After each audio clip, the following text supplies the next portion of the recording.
Et je cède la parole à Madame la députée de Joliette et porte-parole de l'opposition officielle en matière de justice. Madame la députée. Merci beaucoup, Madame la Présidente. Je viens de noter avec les premières interventions des collègues d'en face qu'ils n'ont pas dit un mot sur le contenu de leur loi spéciale. Ils continuent, évidemment, leur pièce de théâtre. Ils commencent à se croire sérieusement dans le film qu'ils ont eux-mêmes scénarisé. Mais malheureusement, les Québécois ne sont pas dupes. Ils sont outrés de voir ce qui se passe depuis des semaines et ils sont complètement, et je pense que le mot n'est pas trop fort, bouleversés de voir ce qui est déposé ce soir devant nous, devant les élus, qui démocratiquement devront les représenter. Pas un mot, donc, sur cette loi. Pourquoi? Parce qu'elle est odieuse, elle est ignoble, elle est profondément inacceptable, injuste. Elle remet en cause des principes fondamentaux en démocratie. Elle remet en cause des valeurs fondamentales. Elle remet en cause rien de moins que la liberté d'expression. Il y a dans ce projet de loi une atteinte grave à la liberté d'expression et à la liberté d'association. Et on se demande ce que ce gouvernement pense des droits collectifs.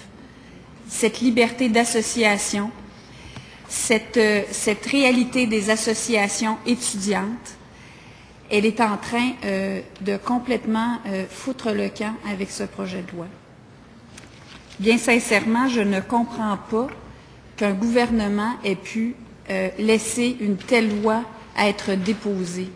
Il y a sans doute des gens dans ce gouvernement-là qui ont décidé que c'était la loi et l'ordre. Mais il devrait y en avoir dans ce gouvernement-là qui veulent préserver la paix sociale, qui croient encore à nos principes fondamentaux en démocratie, qui croient encore en nos libertés, qui croient encore dans les droits individuels, mais dans les droits collectifs aussi. Je me demande comment, notamment, un ministre de la Justice a pu laisser passer une telle chose. Je me demande comment ils ont fait pour convaincre un légiste de rédiger une telle chose. Je peux avoir l'air très alarmiste, Madame la Présidente. Vous savez, je crois que ce n'est pas mon genre, mais ce qu'on voit ce soir est très grave. Si vous permettez, puisque le gouvernement, lui, ne semble pas particulièrement fier de cette loi parce qu'il n'y a pas eu un mot sur cette loi, j'aimerais relater certains éléments tout à fait inacceptables de cette loi. Article 3, Madame la Présidente. Tout établissement, ses dirigeants et ses représentants doivent prendre les moyens appropriés pour que soient dispensés ou continuent de l'être les services d'enseignement à l'ensemble des étudiants qui y ont droit. C'est quoi ça, tous les moyens appropriés? Et pourquoi, encore une fois, le gouvernement se réfugie vers d'autres acteurs? Qui va porter l'odieux de tous les moyens appropriés? Pas lui. Mais non, ça va être les établissements, ça va être les directions d'établissement. Geste très, très courageux. Article 9, Madame la Présidente. Celui-là, il est particulièrement costaud et, à ma connaissance, il n'y a pas de précédent. Qu'est-ce qui se passe à l'article 9? Tout simplement, une abolition du principe de la séparation entre le pouvoir exécutif et le pouvoir législatif. Rien de moins. Pourquoi? En vertu de l'article 9, et c'est écrit noir sur blanc, là, c'est pas une interprétation, c'est pas quelque chose qui me sort de la tête en ayant conjugué 3-4 interprétations. Je vous lis. Le ministre de l'Éducation, du loisir et du sport peut prendre toutes les mesures nécessaires, notamment prévoir les dispositions législatives. Qui, d'habitude, adopte des dispositions législatives? Je croyais que c'était l'Assemblée nationale, que c'était les députés. Alors, il va falloir qu'on m'explique celle-là, qui ne s'applique pas. Donc, il va décider dans une loi, voici, nous avons une loi, et je décide que tel article ne s'appliqueront plus désormais du haut de mon poste de ministre de l'Éducation. Alors, c'est vraiment une atteinte profonde au principe de la séparation des pouvoirs. Vous savez, on se bat en commission parlementaire quand les pouvoirs réglementaires sont trop étendus pour dire qu'il faut que les règlements passent devant le pouvoir législatif parce qu'on ne peut pas donner un chèque en blanc au pouvoir exécutif. Imaginez le chèque en blanc que le gouvernement se donne le pouvoir tout à fait démesuré en démocratie qu'est en train de se donner la ministre de l'Éducation. Et ça va plus loin. Elle peut prévoir toute autre adaptation nécessaire aux dispositions de la présente loi. Ça veut dire quoi? Elle peut négocier avec les directions d'établissement. Alors, nous avons cette loi-ci que nous avons passée dans la gorge et maintenant, nous allons voir avec vous quelles adaptations nous pourrions faire, ce qui pourrait vous convenir. Donc, oui, effectivement, en théorie, il y a un pouvoir législatif, mais nous avons décidé que ce sera un peu encombrant. Donc, nous allons discuter avec vous. Bien sincèrement, j'ai hâte de voir quels appuis le gouvernement va pouvoir avoir avec ce libellé-là, qui, je le répète, est pour moi sans précédent. Article 10. Un salarié doit, donc on vient prévoir tout le régime pour les salariés, se présenter au travail à son horaire habituel. Bon, il va devoir y aller, qu'importe les circonstances, il va devoir se présenter. Donc, même pour des raisons de sécurité, il est tenu, sous peine d'amende, d'être présent au travail tous les jours de telle heure à telle heure et au diable la sécurité. Article 13. Alors, à l'article 13, voyez-vous, on vient prévoir que nul ne peut, par un acte ou une omission, celui-là aussi, il est particulièrement quelque chose, entraver le droit d'un étudiant de recevoir l'enseignement dispensé par l'établissement d'enseignement qu'il fréquente, faire obstacle ou nuire à la reprise ou au maintien des services d'enseignement d'un établissement ou à l'exécution par les salariés de leurs prestations de travail, ni contribuer directement ou indirectement à ralentir, altérer ou retarder la reprise ou le maintien de ces services ou l'exécution de cette prestation. Alors, je discutais avec mon collègue tout à l'heure et on se disait, mon collègue de Lac-Saint-Jean, on se disait s'il y a une manifestation je ne sais pas, à 500 mètres. On sait que l'on vient dire qu'il ne peut rien avoir à moins de 50 mètres, donc du périmètre, exemple, de l'établissement. Ça veut dire que vous avez un campus énorme, vous faites tout le tour de votre campus énorme et c'est à 50 mètres plus loin qu'une manifestation. Petite restriction assez significative au droit de manifester et à la liberté d'expression. Mais je suis même pas là-dessus, là. Là, avec le indirectement, on est en train de dire que si vous faites une manifestation, je ne sais pas, à 500 mètres, à 700 mètres, quelqu'un pourrait venir dire, indirectement, ils ont nui à l'accès aux établissements. Autre belle manière de favoriser la liberté d'expression dans une société libre et démocratique, Madame la Présidente. Article 16. L'article 16, là, on déborde complètement. Et d'ailleurs, déjà, des professeurs de droit se sont prononcés. On n'est plus du tout dans le cadre du conflit étudiant. On en profite pour venir restreindre de manière totalement outrancière le droit de manifester en disant qu'une personne, un organisme ou un groupement qui organise une manifestation de 10 personnes ou plus qui se tiendra dans un lieu accessible au public doit 8 heures à l'avance fournir par écrit au corps de police tous les renseignements. Alors, ça veut dire plus aucune manifestation spontanée, mais c'est bien pire que ça. 10, 12, 14 personnes se réunissent spontanément pour faire une manifestation, pour signaler un désaccord, une approbation d'un geste. Et il va falloir que 8 heures d'avance, ils avisent les autorités de leur itinéraire, de comment ils vont se rendre. Écoutez, ça n'a aucun sens.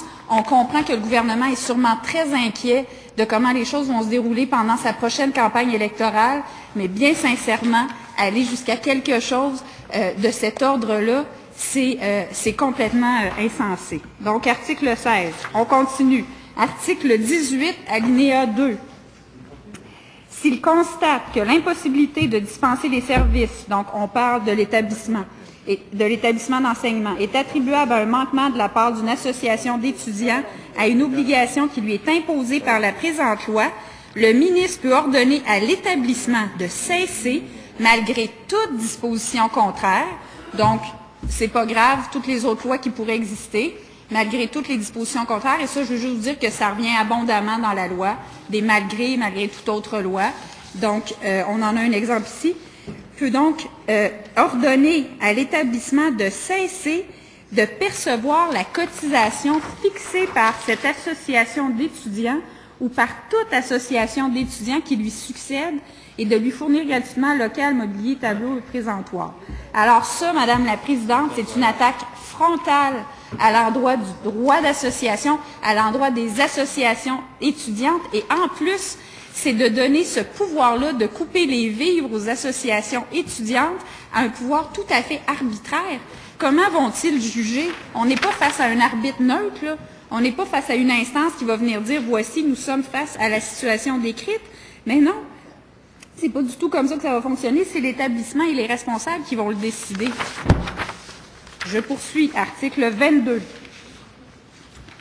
Alors, ce qu'on vient prévoir, c'est qu'une association d'étudiants, une fédération d'associations aussi, dont fait partie cette association, sont solidairement responsables du préjudice causé à un tiers en raison d'une contravention à l'article 13 ou 14 et se rapportant à cet établissement, à moins qu'elle ne démontre que le préjudice n'est pas attribuable à la contravention ou que celle-ci ne fait pas partie d'une action concertée. C'est plus technique ici, mais en droit, c'est fondamental. Responsabilité civile, vous devez prouver 3 choses. La faute, le dommage, le lien entre les deux, le lien de causalité. Ici, il y a un renversement du fardeau de la preuve. On présume que vous êtes fautif, on présume que vous avez causé le préjudice, et donc vous êtes responsable de prouver que ce n'est pas vous, que ce n'est pas vous qui avez causé le tort. On voit ça de manière archi-exceptionnelle pour des fautes lourdes, et là, on est en train de le mettre à toutes les sauces dans la loi qui nous est présentée aujourd'hui. Article 24, une intrusion totale dans le pouvoir judiciaire. Donc, tantôt, on a vu que le pouvoir exécutif avait décidé de se donner le pouvoir législatif, mais là, il s'en vient faire une intrusion dans le pouvoir judiciaire. C'est assez paradoxal au nombre de fois où le gouvernement invoque le principe de l'indépendance judiciaire pour ne même pas dire un mot sur des conflits qui peuvent être naissants. Ben là, il vient complètement rentrer et s'attribuer le pouvoir judiciaire. Il vient redéfinir, malgré le Code de procédure civile, un autre malgré, Madame la Présidente. Là, c'est le Code de procédure civile, l'article 1003 sur les recours collectifs qu'on met de côté. Il devait être, j'imagine, un peu encombrant pour les fins du gouvernement. Donc, on vient redéfinir et on vient dire au gouvernement, c'est-à-dire aux tribunaux, comment ils vont devoir maintenant décider qu'un recours collectif peut avoir lieu, parce que, bien sûr, ils veulent faciliter les recours collectifs dans les circonstances qui les arrangent. Donc, un autre bel exemple de la mise à mal du principe de la séparation des pouvoirs. Et Madame la Présidente, ensuite, on a toute la liste à 25, bien sûr, des amendes exorbitantes, que l'on parle d'une personne, que l'on parle d'un dirigeant, jusqu'à 35 000 $ pour un dirigeant, jusqu'à 125 000 $ pour une association d'étudiants. Écoutez, c'est tout à fait exorbitant. Article 29. Alors, celui-là, je sais que je me répète, Madame la Présidente, mais on va de consternation en consternation. 29, je pense que ça vaut la peine de le lire. Là. Quiconque, par un acte ou une omission, aide ou par un encouragement, un conseil, un consentement, une autorisation ou un ordre amène une autre personne à commettre une infraction visée par la présente loi, commet lui-même cette infraction. Alors là, vous vous imaginez, vous avez le parent qui n'a pas dit à son enfant de ne pas aller manifester. Commet-il l'infraction? Vous avez l'étudiant qui a refusé de faire un appel au calme. Commet-il une infraction si son frère, son ami est allé manifester alors qu'il le savait? Écoutez, le carré rouge. Est-ce que le carré rouge est un encouragement? Est-ce qu'on peut se rendre jusque-là? Je vous dis, de la manière que c'est formulé, c'est tellement large, je vous le redis, un encouragement, un conseil, un consentement. Vous dites à votre enfant qui s'en va manifester, d'accord. Alors là, s'il y a un problème, vous allez être autant que votre enfant reconnu responsable pénalement. Écoutez, ça n'a juste aucun sens. Et finalement, l'article 31, une autre intrusion grave dans le pouvoir judiciaire. Ce gouvernement qui est venu nous dire qu'il fallait à la limite, encourager la judiciarisation. Les injonctions, le premier ministre le dit lui-même, que c'était la voie à suivre. Eh bien là, c'est assez incroyable comme paradoxe. À l'article 31, il vient décider que les injonctions ne tiennent plus, et de manière rétroactive. Donc, cette fameuse indépendance du pouvoir judiciaire, bien, encore une fois, elle vient d'être totalement écartée parce que le pouvoir exécutif vient dire les injonctions rendues à ce jour, elles sont annulées et je le fais de manière rétroactive.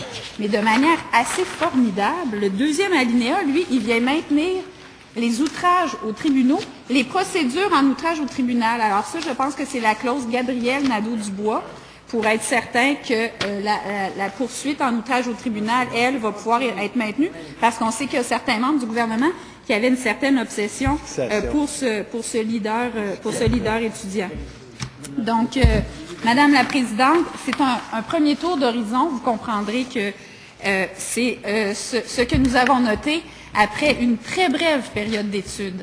Alors, j'ai du mal à m'imaginer à quel point les commentaires vont être difficiles à recevoir pour le gouvernement au cours des prochaines heures et des prochains jours.